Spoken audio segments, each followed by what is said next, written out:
When you become someone's apprentice, you're entering into a relationship that is very different from going to art school in the West. You go through a ceremony and you're basically accepted into the family of your master.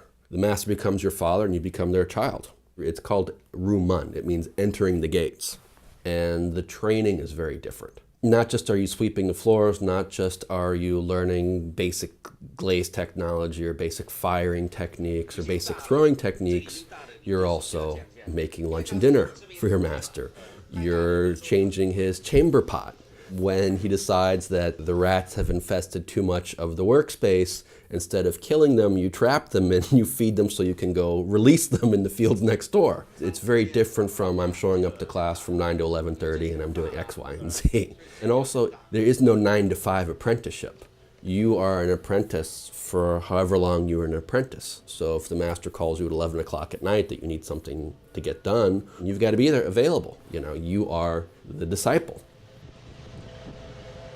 I think if I was Chinese, it would have been a very different process for me.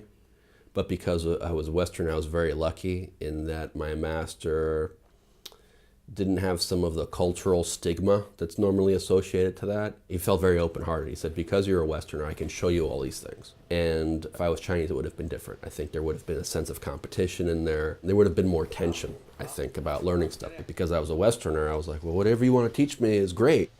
One of the things that is common in the master-apprentice relationship is when your skills get high enough, when you become competent enough and they really feel confident in you and your skills, they'll give you a name.